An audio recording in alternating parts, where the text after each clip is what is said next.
All right, welcome back. Let's go right back out to the phone lines. We got Kirk out in Harmer. What's up, Kirk? Hey, Kirk. Hi, guys. Hey, man. Hey, listen, first of all, my eyes do not lie to my brain.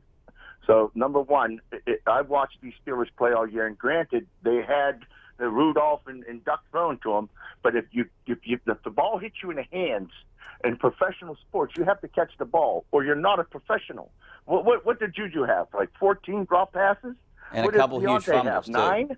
You can't play. You got to catch the ball. I'd give up both of those receivers in a minute for one receiver who can catch the ball. Kirk, you make a What? great point. My dad always used to tell me growing up, if your glove hits the ball, you should catch it. These guys have to catch balls, and I'm referring to baseball, but football is the same way. They're getting paid to catch a football. Like everyone's getting paid to do their job, you should be able to catch the ball if your hands touch the ball.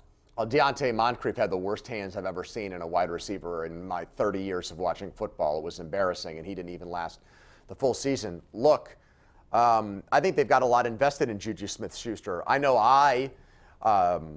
my opinion on him changed a lot last year. I've soured on him incredibly. I know he's the youngest, believe it or not, of those three guys, but I would not bet on him to turn out to be the better of the two receivers between him and Deontay Johnson. I think we might have seen Juju Smith-Schuster's best football. But I don't think the Steelers agree. And I think the Steelers will offer him. You said they won't bring Connor back.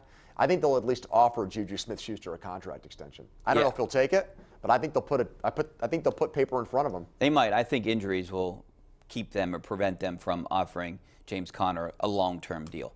All right, let's go out to Sean in Titusville. What's up, Sean? Oh, how you doing? Hey, Good. Sean. Thanks for having me. Hey, I just wanted to, the only way I think they're going to get an impact player is, do you think there's a chance they could move up in the draft, trade picks? That's interesting. That's one of the questions that I asked Kevin Colbert. He said, hey, we might be able to do that. We could do it. I just don't think they have enough ammunition to move up in the draft. But they don't have the draft capital. So we know that they not only lost a first-round pick in the Fitzpatrick trade, but they sent the third-round pick in the Devin Bush deal. They're getting a compensatory pick I back, know, but it's at the end of the third round, and then they also trade another late-round pick to get Van Ness. So they have 5 picks right now. Right. 6 will be the compensatory pick. And they do have ammunition to move up maybe in the 4th or the 3rd round, but not in the 1st round. Well, right. If they trade next year's picks. To go from 49 to 32, they'd have to give up A 2nd rounder next year, maybe, at least. At least. Well, we only have 15 seconds left. We can continue this conversation. On Facebook next time, Live. us two. Yeah, maybe on Facebook Live next time we are together. All right, we got to go. Thanks for watching. Hopefully you make the switch over to KDKA News Bucko right Fever. now. Bucko Fever.